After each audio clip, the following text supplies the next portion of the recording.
दुबे मुठभेड़ में ढेर हो गया है, एनकाउंटर कर दिया गया है उसका।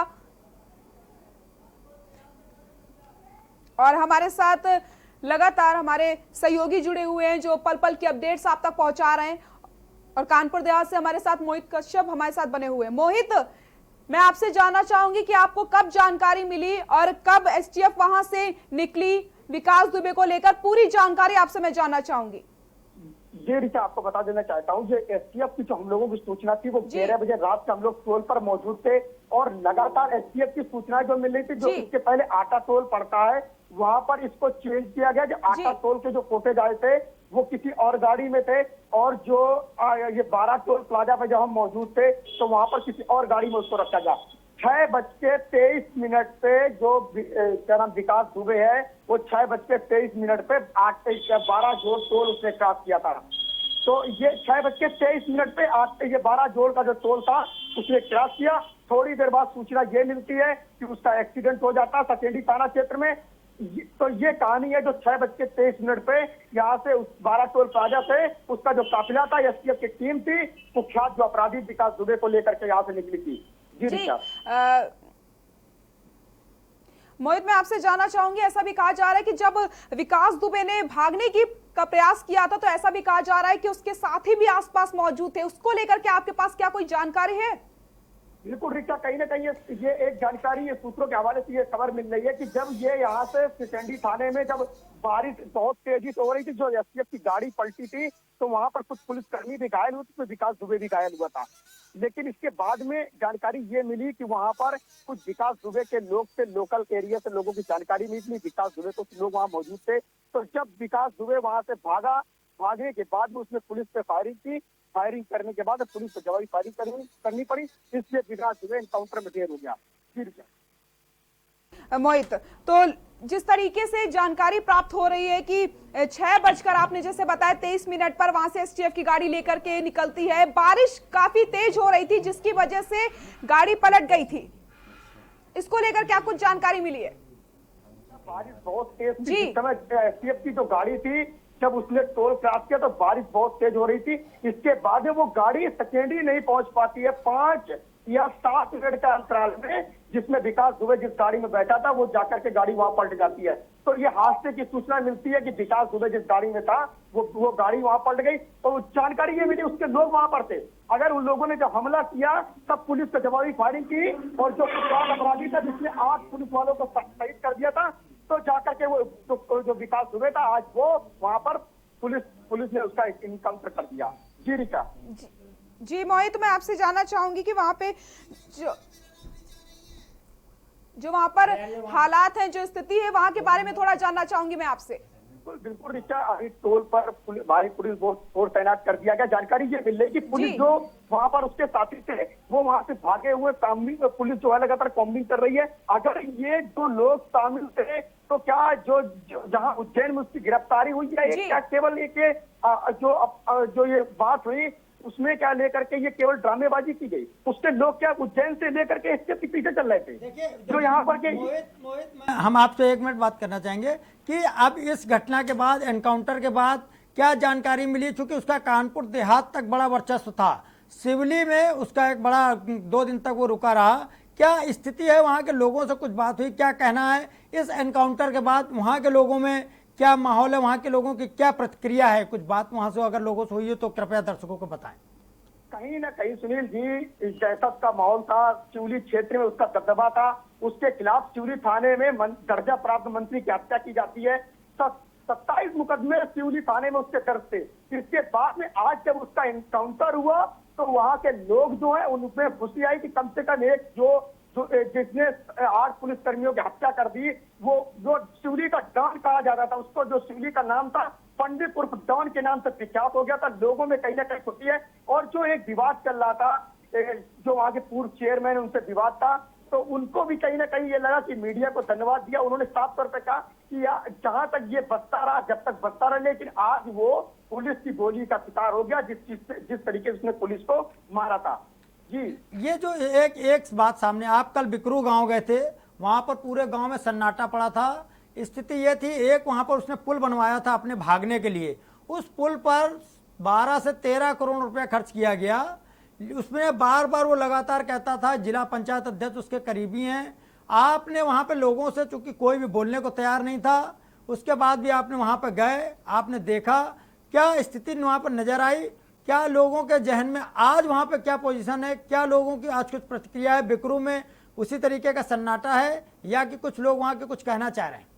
बिल्कुल सुनील जी, वहाँ के लोगों से भी हमने बात करने की कोशिश की। जानकारियां ये मिल रही कि जिन लोगों ने वो जो अपराध करता था उसके साथ सपोर्ट किया, वो लोग तो दुखी है कि मेरा जो सपोर्ट करता था, सारे क्राइम में रहता था, वो लोग तो दुखी है। लेकिन जिनको ये प्रताड़ित करता था, जिनके साथ मारपीट करता था, राशन लेने कोई जाता था उसके साथ मारपीट करता था, तो वो लोग आज खुश हैं कि एक अपराधी जिन्होंने हमारे गांव को एक हिला के रख दिया, इतना बड़ा नाम। और ये आप पुल की जो बात कर रहे हैं, कहीं ना पुल की अगर बात की जाए तो ये जिला आज के 15 साल पहले पुल बनवाया गया था, जो 2018 और 19 में जो जिला पंचायत अध्यक्ष हैं उनके माध्यम से इसका पैसा अभी निकाला गया है। तो कहीं ना कहीं पुल में भी एक बड़ा घोटाला सामने निकल के आएगा अगर इसकी जांच कराई जाएगी।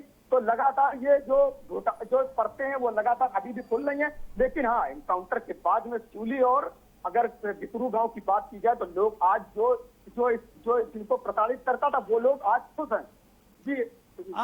मोहित, आपने चूंकि उस गांव में जाकर के बड़ा बारीकी से निरीक्षण किया, उस गांव के आसपास कहा जाता है कि लगभग 100 से ज़्यादा फैक्ट्रियां हैं। उन फैक्ट्रियों में हर फैक्ट्री में विकास दुबे का दखल था। उन फैक्ट्री से लगभग 50 लाख रुपए महीने की वसूली करता था विकास दुबे। उसके गुर्गे मनमाने तरीके से उनको सुविधाएं उपलब्ध कराते थे। अब क्या कारण है, क्या लगता है कि उद्यमियों के मन में कैसा उत्साह होगा? क्या लगता है वो जिस तरीके से वसूली हो रही थी, अब उस पर कितना विराम लग पाएगा, या कि विकास दुबे के गुर्गे फिर से एक बार उनको कहीं प्रताड़ित कर सकते हैं? कुछ ऐसी कुछ बात सामने आई क्या?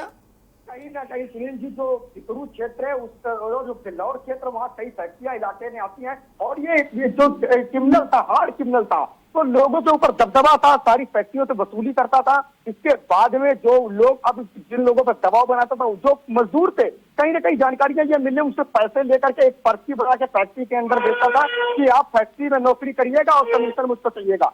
तो ये जब उसका अंत हो गया तो गुर्गे कहीं ना कहीं फैक्ट्री मालिक पे फिर एक बार हावी होने का काम करेंगे, क्योंकि गुर्गे ने जब आज तक ये आज जब ये मारा गया तब भी जानकारी ये मिली कि गुर्गे आज भी साथ में थे। तो गुर्गे कहीं ना कहीं आज भी गुर्गों का आतंक लगातार जारी रहेगा और फैक्ट्री के जो मालिक हैं उन पर फिर हावी होने का काम करेंगे। जी सुनिए, सरकार के लिए कहीं ना कहीं जो अभी विकास दुबे के जो गुर्गे हैं, तमाम सारे जो एक पूरा पोस्टर जारी किया गया, उन पोस्टरों में अभी भी कुछ ऐसे चेहरे बाकी हैं जो लगातार अभी कहीं ना कहीं विकास दुबे पर निगरानी कर रहे थे। पुलिस को अब एक बड़ा, ये इन जो गुर्गे हैं इनके सफाई के लिए भी एक पुलिस को बड़ा चैलेंज है, क्योंकि अगर उद्यमियों को वसूलीबाजों से बचाना है तो इन गुर्गों का भी सफाया करना जरूरी होगा। क्या लगता है मोहित, जिस तरीके से जो सिवली में इसका आतंक था, थाने में घुस करके गोली मारी थी, 25 से 27 मुकदमे दर्ज हुए, वहां उसके बाद भी उसकी गिरफ्तारी नहीं हो रही थी, वहां पर उसका मोस्ट वांटेड में नाम नहीं था। एक वहां पे जो लल्लन वाजपेयी थे, लल्लन वाजपेयी से आपकी बात हुई, उनकी इसकी गिरफ्तारी के बाद, एनकाउंटर के बाद उनकी क्या प्रतिक्रिया है? लल्लन वाजपेयी क्या कह रहे हैं? जी सुनील जी, कहीं ना कहीं एक दर्जा प्राप्त मंत्री को थाने के अंदर गोली मार देना और फिर इसके बाद में गिरफ्तारी ना होना, ये अपने आप में बड़ा सवाल है। और लल्लन वाजपेयी तो इसके दुश्मन बन गए थे उस जिस समय ये दर्जा प्राप्त मंत्री की हत्या की थी। तो इस समय इस लल्लन वाजपेयी भी लगातार खुश नजर आ रहे हैं। और जो आप सरकार की, ये पुलिस की एक चुनौती है। अगर गुड्डन त्रिवेदी की बात की जाए, गुड्डन त्रिवेदी के मोस्ट वांटेड लिस्ट में उसका नाम है, 25,000 का इनामिया, एसटीएफ ने 3 बार दबिश दी। लेकिन गुड्डन त्रिवेदी जो रूड़ा का जगतपुर से जिला पंचायत सदस्य है, लगातार फरार चल रहा है। तो ये गुर्गे कहीं ना कहीं विकास दुबे को पूरे हर मामले में इनको जाकर के मदद करते थे। और कहीं ना कहीं गुड्डन त्रिवेदी का नाम आया तो गुड्डन त्रिवेदी के अगर उस घटना में शामिल हुए तो गुड्डन, ये पुलिस का यूपीएससी के सामने चैलेंज है कि विकास दुबे का अंत होने से ये जो इससे गुर्गे, अगर इन गुर्गों का अंत नहीं होगा तो ये आतंक लगातार जारी रहेगा। क्यों बेटा, पूरे बिकरू में और कानपुर नगर और कानपुर देहात में इनके गुर्गे आतंक डालेंगे।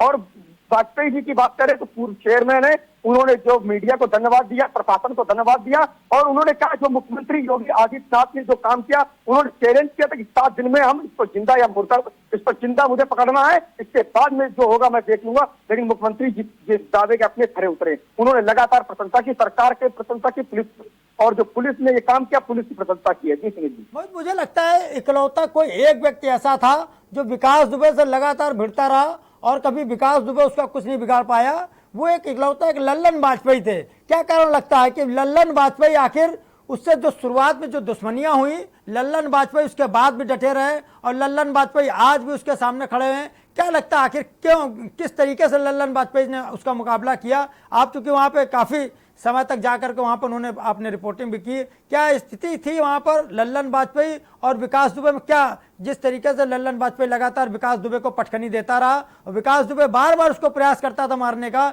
लेकिन लल्लन वाजपेयी से कभी पार नहीं पा पाया, क्या? देखिए बिल्कुल बिल्कुल सुनील जी, कहीं ना कहीं लल्लन वाजपेयी का दबदबा सिवनी में ठीक ठाक रहा है और विकास जैसा दुर्दांत अपराधी वो क्या लल्लन वाजपेयी के आगे उसको हर बार घुटने टेकने पड़े और लल्लन वाजपेयी को एक बार भी वो किसी भी मामले में फंसा नहीं पाया, न फर्जी मुकदमे में फंसा पाया और न उसके साथ कोई घटना कर पाया। तो कहीं ना कहीं लल्लन वाजपेयी का इतना दबदबा था सिवनी में, वो कम 5-6 साल वहां पर चेयरमैन रहे और अच्छा जनता का सहयोग मिलता रहा, इसलिए विकास दुबे की हिम्मत नहीं पड़ी कि वो जिस तरीके दर्जा प्राप्त मंत्री को सिवनी में जाकर हत्या कर दी, तो लल्लन वाजपेयी को कहीं वो छू नहीं पाया। एक नाम सामने आया था जो पुलिस की जो उन्होंने पुलिस ने एक पूरा पोस्टर जारी किया है, वो कानपुर देहात के गुड्डन त्रिवेदी का है। वो भी बड़ा असलाहों का शौकीन था, वो लगातार विकास दुबे के संपर्क में था और कहा यह जा रहा जिस दिन पुलिस पर हमला हुआ गुड्डन त्रिवेदी वहां मौजूद था। किस तरीके से गुड्डन त्रिवेदी ने संपत्ति अर्जित की है? क्या लगता है पुलिस ने अभी गुड्डन त्रिवेदी के परिवार पर वहां पर क्या कार्रवाई की? उसकी संपत्तियों की क्या स्थिति है? किस तरीके से वो आज इतना बड़ा अपने आप को नेता बन गया और अपराधी बन गया और समाजवादी पार्टी का वो भी नेता है? क्या लगता है उसको लेकर के क्या वहां पर प्रतिक्रिया है, क्योंकि अभी लगातार वो फरार चल रहा है?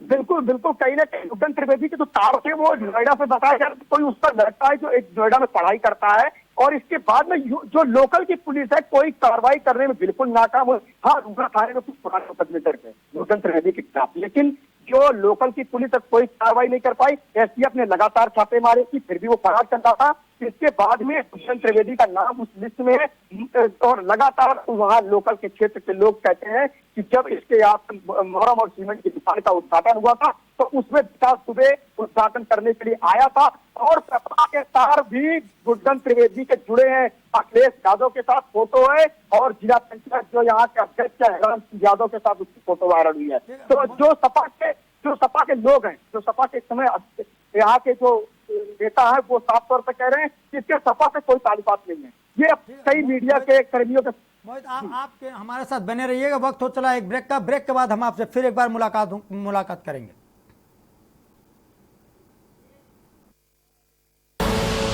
आप देख रहे हैं के न्यूज़, खबरों का सारथी।